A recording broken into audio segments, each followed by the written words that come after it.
உங்களால் ஐயப்பன் கோயிலுக்கு போக முடியலன்ற ஒரு வருத்தம் இருக்கா? பெண்களுக்கான வீடியோ தாங்க இந்த வீடியோ. ஐயப்பன் தன் குருநாதருக்காக தோன்றிய இடம் இந்த ஐயப்பன் கோயிலுங்க. முக்கால் வட்டம் ஐயப்பன் கோயில். ஐயப்பன் பயன்படுத்திய வாள் மற்றும் பட்டு எல்லாமே இங்கே இருக்குங்க. ஐயப்பன் 75 விழுக்காடு இருக்கக்கூடிய கோயில் இந்த கோயில் தாங்க. இந்த கோயிலை பற்றி முழுசாக தெரியணும்னா இந்த வீடியோவை முழுமையாக பாருங்கள். சுவாமி சரணம். பார்த்தீங்கன்னா மக்களே, நம்ம முகமம் அப்படின்ற ஊர் இறங்கிட்டோம். அது முகமோ ஏதோ சொல்கிறாங்க, வாய்க்குள்ளே மலையாள பேர் வரவே மாட்டுது. நடந்து போயிட்டுருக்கோம். ஆலப்புழாலேருந்து 20 ரூபா சார்ஜ் பண்ணாங்க. ஒரு 20 நிமிஷத்தில் வந்துட்டுங்க. ஏதோ என்எஸ்எஸ் ஸ்டாப் அப்படின்னு சொல்லி இங்கே கேட்டு இறங்க சொன்னாங்க. அங்கேருந்து கிட்டத்தட்ட 650 மீட்ரு. அந்த கோயில் பேர் முக்கால் வட்டம் ஐயப்பன் கோயில். முக்கால் வட்டம் சாரப் ஏதோ வருங்க. அதுக்கப்புறம் அந்த கோயிலை பார்த்துட்டு இருக்கக்கூடிய அந்த பரம்பரை, அதாவது ஐயப்பனுடைய அந்த வால் கட்டு கொடுத்த குருசாமியோட பரம்பரை தான் அதை பார்த்துட்டு இருக்காங்க. அதோட ஃபுல் நேம் என்னன்றதை நான் பார்க்குறேன். முக்கால் வட்டம் ஐயப்பன் கோயில்னு சொல்லுவாங்க.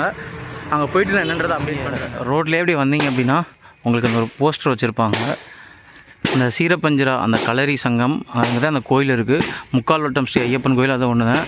அங்கே சீரப்பஞ்சிரா தரவாடுனா அரண்மனைங்க. அது ஸ்ட்ரெயிட்டாக போகணும். நீங்கள் வந்து கூகுள் மேப்பில் தயவு செஞ்சு போட்டுருங்க.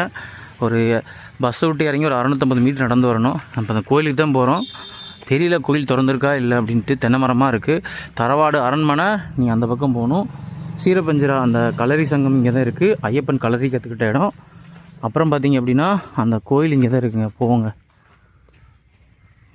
பார்த்திங்கன்னா நம்ம வந்து அந்த கோயில் வந்தாச்சு. முன்னாடி வந்து ஒரு குளம் இருக்குது. இங்கேருந்தே கோயில் ஸ்டார்ட் ஆச்சு. இங்கே ஐயப்பன் வந்து வீரப்பட்ட ஆசனத்தில் வந்து அமர்ந்திருக்காருன்னு சொல்கிறாங்க. போய் பார்க்கலாம். நீங்கள் பார்த்துட்டு இருக்கிறது கோயிலோட முன்பகுதி. நாங்கள் அந்த இடத்துல செப்பலை கழட்டி விட்டு வந்துட்டோம். இங்கே பார்த்திங்கன்னா இதுதான் காளி கோயில் அப்படின்னு சொல்கிறாங்க. இங்கே ஒரு அம்மன் இருக்குது. இந்த இதில் அப்படியே வந்திங்கன்னா இங்கே ஒரு நீர் ஊற்றுற மாதிரி இருக்குது. இந்த இருக்குது பார்த்திங்களா, இங்கே தான் நம்ம ஐயப்பன் வந்து வீட்டிருக்காரு. அது பார்த்திங்க அப்படின்னா வீரப்பட்ட ஆசனம் சொல்லி எழுதி வச்சுருக்காங்க தமிழில். அங்கே இருக்குதுங்க. இங்கே ஒரு மணி இருக்குது. அதுக்கு அந்த சைடு பார்த்திங்க அப்படின்னா கணபதி இருக்காங்க.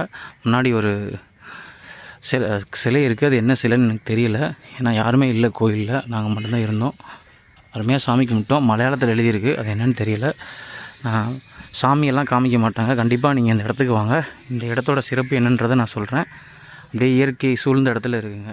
இப்போது நீங்கள் பார்த்துட்ருக்க இடம் என்ன அப்படின்னா சீரப்பஞ்சிரா முகம்மாவில் இருக்கக்கூடிய முக்கால் வட்டம் சீரப்பஞ்சிரா ஐயப்பன் டெம்பிளுங்க. என்னடா முக்கால் வட்டம்னு கேட்டிங்க அப்படின்னா இதான் அந்த முக்கால் வட்டம் ஐயப்பன் கோயில். ஏன் முக்கால் வட்டம் பேர் வந்துச்சு அப்படின்னா ஐயப்பனுடைய குருநாதருக்கு வயதான காரணத்தினால ஐயப்பன் கோயிலுக்கு மேலே சபரிமலை போக முடியாதனால மன வருத்தத்தில் இருந்திருக்காருங்க. அவர் கனவில் ஐயப்பன் தோன்றி இந்த ஆற்றுல ஒரு கட்டை வந்து எதிர் திசையில் மிதந்து வரும், ஒரு சந்தன கட்டை. அந்த கட்டையை வச்சு இந்த இடத்துல வந்து கோயில் கட்டி கும்பிடுங்க, நான் இங்கே இருப்பேன்னு சொல்கிறாருங்க. அதே மாதிரி அவருடைய குருநாதர் வந்து அந்த ஆற்றுக்கு போகிறாரு. ஒரு சந்தன கட்டை எதிர் திசையில் வருது. அதை எடுத்துகிட்டு வந்து இந்த இடத்துல கோயில் கட்டுறாங்க. அதனால தான் இது பேர் வந்து முக்கால் வட்டம். அதாவது நிறையா பக்தர்களுக்கு ஐயப்பன் கோயிலுக்கு போக முடியாது, வயதின் காரணமாகவோ இல்லை பெண்களுக்கு போக முடியாது, இல்லை உடல்நிலை சரியில்லாதவர்கள், அவங்களுக்கு அங்கே போகாமல் இங்கே வந்தால் இங்கேவே வந்து ஐயப்பன் கோயிலுக்கு போனதுக்கான பலன் கிடச்சிருங்க. இல்லை இது ஒரு ஐதீகம் உண்டு. அதாவது ஐயப்பன் வந்து 25% சபரிமலையில் இருக்கதாகவும் 75% இந்த கோயிலில் இருக்கிறதா வந்தாங்க ஒரு ஐதீகமாக இருக்குது. எல்லா ஐயப்பன் கோயிலும் பார்த்துருப்பீங்க, மகர ஜோதி அன்னைக்கு சிறப்பாக இருக்குங்க. சாஸ்தா கோயிலாக இருக்கட்டும், இல்லை ஐயப்பன் சார்ந்த கோயிலாக இருக்கட்டும். ஆனால் மகர ஜோதி தரிசனத்தன்னைக்கு மூடக்கூடிய ஒரே கோயில் இதே ஒரு இந்த கோயில் தாங்க. என்ன காரணத்துக்காக மூடுறாங்கன்னா அன்றைக்கி ஒரு நாளாவது ஐயப்பன் முழுமையாக 100% வந்து சபரிமலையில் இருக்கட்டும்னு சொல்லி மூடுறாங்க. மகர ஜோதி அன்றைக்கி இந்த கோயிலுக்கு வந்தால் நீங்கள் தரிசிக்க முடியாது. இது பக்கத்தில் பார்த்திங்க அப்படின்னா அந்த தரவாடுன்னு சொல்கிறாங்க அரண்மனை. அங்கே வந்து ஐயப்பன் பயன்படுத்திய வாள் கச்சைலாம் இருக்குதுன்னு சொல்கிறாங்க. போய் பார்ப்போம். கண்டிப்பாக நீங்களும் இந்த இடத்துக்கு, அந்த புனிதமான இடத்துக்கு வாங்க. அந்த வரும்போதே தமிழில் எழுதியிருந்தாங்க, எவன் ஒரு நாள் குருநாதரின் ஆசி பெற்றவனாக இருக்கிறானோ அவன் மட்டும்தான் இந்த தளத்திற்குள் வர முடியும்னு சொல்லி எழுதி வச்சுருந்தாங்க. கண்டிப்பாக நீங்கள் பார்த்துட்டு உங்களுக்கும் ஒரு குருநாதரோட ஆசி இருக்குன்னு நினைக்கிறேன். கண்டிப்பாக நீங்கள் வந்து ஃப்யூச்சரில் இந்த இடத்துக்கு வாங்க. இப்போ நீங்கள் பார்த்துட்ருக்க இடம் என்ன அப்படின்னா ஐயப்பன் வந்து களரி பயின்ற இடம். இது வந்து ஆலப்புழாவில் முகமா அப்படின்ற ஒரு இடத்துல இருக்குங்க. ஐயப்பனாலே வந்து மகர ஜோதி தரிசனம் தாங்க சிறப்பு. ஆனால் மகர ஜோதி அன்னைக்கு மூடக்கூடிய ஒரு அதிசய கோயில் இந்த கோயில் தாங்க. என்ன காரணத்துக்காகனா ஐயப்பன் வந்து 75 விழுக்காடு இந்த கோயிலில் இருக்கார், 25 விழுக்காடு சபரிமலை சன்னிதானத்தில் இருக்கார்.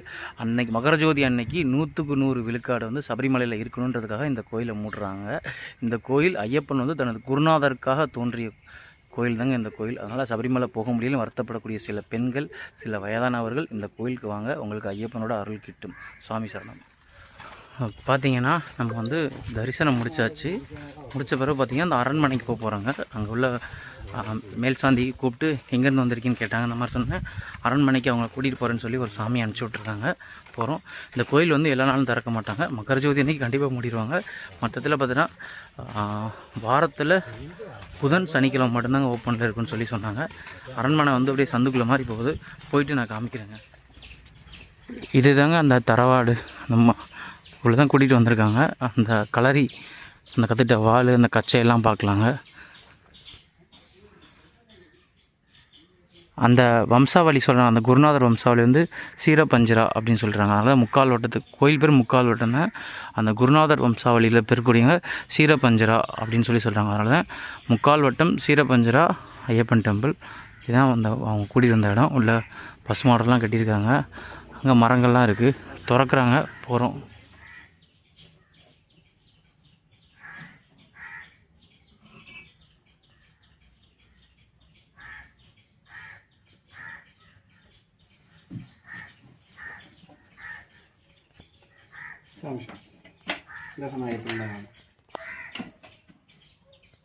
நார்மல் வாலெல்லாம் 2 சைடில் ஒரு சைடு குருமா இருக்கும். இது அந்த 3 சைடுமே குருமா இருக்கும்.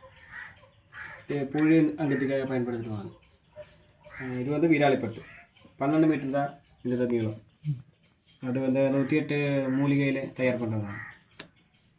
ஏதாவது காயம் பட்டேன்னா அது திடீர்னு போகிறதுக்காக தயார் பண்ணுறோம். கலரில் வயருக்கு சுற்றுறது.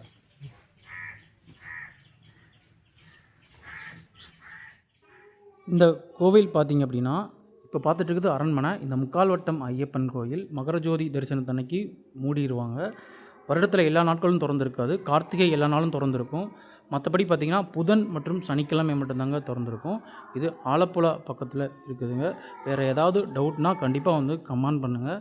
உங்களால் சபரிமலைக்கு போக முடியலன்னு ஒரு வருத்தம் இருந்தாலும் சரி, எனக்கு பெண் அதாவது 10 வயதிலிருந்து 50 வயதுக்குட்பட்ட பெண்களாக இருந்தாலும் சரி, இந்த கோயிலுக்கு நீங்கள் போகலாம். நான் சொன்ன இந்த நாட்களில் நீங்கள் போகலாம். உங்களுக்கு ஐயப்பனோட அருள் கிட்டும். சுவாமி சரணம். சுவாமியே சரணம் ஐயப்பா.